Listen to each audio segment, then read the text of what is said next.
আজকে আমি আপনাদের সঙ্গে শেয়ার করছি দুপুরে ভাতের সঙ্গে শেষ পাতে খাওয়ার জন্য আমের জেলি চাটনি।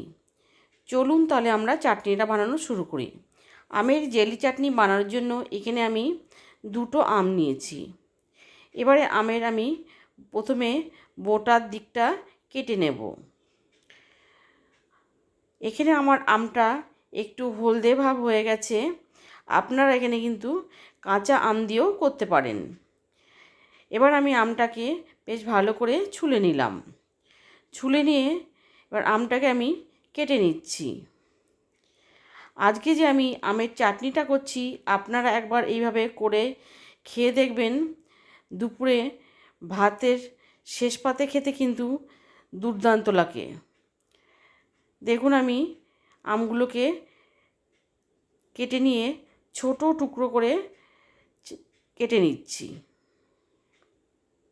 আমি একইভাবে সব আমগুলোকে কেটে নিয়েছি, নিয়ে ভালো করে ধুয়ে পরিষ্কার করে নেব। এবারে একটা কুকারে বসিয়েছি জলের মধ্যে আমি আমগুলোকে দিয়ে দিলাম। আমগুলোকে কিন্তু বেশ ভালো করে ধুয়ে নিয়েছি, আর কেটে কিন্তু আমগুলোকে আমি জলের মধ্যে ভিজিয়ে রেখেছিলাম। দিয়ে আমি ঢাকা বন্ধ করে আমটাকে একটা সিটি দিয়ে সেদ্ধ করে নেব। এদিকে একটা প্যান বসিয়েছি। প্যানের মধ্যে দিয়ে দিলাম একটা শুকনো লঙ্কা, 1 চামচ মৌরি, 1/2 চামচ কালো সর্ষে, আর দেব 1 চামচ 5 ফোড়ন। দিয়ে আমি ভালো করে শুকনো খোলায় ভেজে নেব। ভাজতে ভাজতে যখন সুন্দর গন্ধ বেরিয়ে আসবে, আমি গ্যাসটা নিভিয়ে একটু ঠান্ডা করে আমি এটাকে গুঁড়ো করে নেব।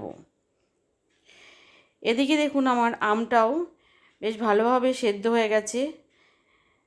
এবার আমি আমের জলটাকে ঝরিয়ে নেব। দেখুন আমি আমের জলটাকে ঝরিয়ে নিলাম। ঝরিয়ে নিয়ে এবারে আমি আমের পাল্পটাকে বের করে নেব। দেখুন আমি হাতা দিয়ে, একটু যেহেতু গরম আছে সেই জন্য হাতা দিয়ে ঘষে ঘষে আমি আমের পাল্পটাকে বের করে নিচ্ছি। ঠান্ডা হয়ে গেলে আপনারা এখানে হাত দিয়েও করে নিতে পারেন। দেখুন একইভাবে আমি সম্পূর্ণ আমের পাল্পটাকে বের করে নেব।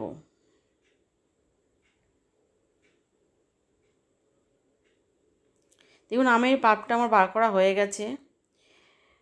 আবার আমি প্যান বসিয়েছি। প্যানের মধ্যে দিয়ে দিলাম সামান্য একটু রিফাইন তেল।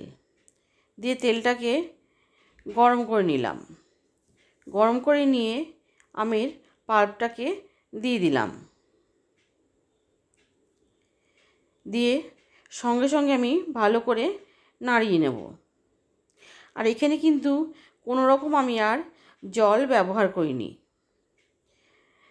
একটু নাড়িয়ে নিয়ে এবারে দিয়ে দেব সামান্য একটু হলুদ গুঁড়ো, সামান্য একটু কাশ্মীরি লঙ্কার গুঁড়ো, আর দিয়ে দেব স্বাদ মতন নুন দিয়ে ভালোভাবে আমি আমের পাল্পের সাথে মিশিয়ে নেব।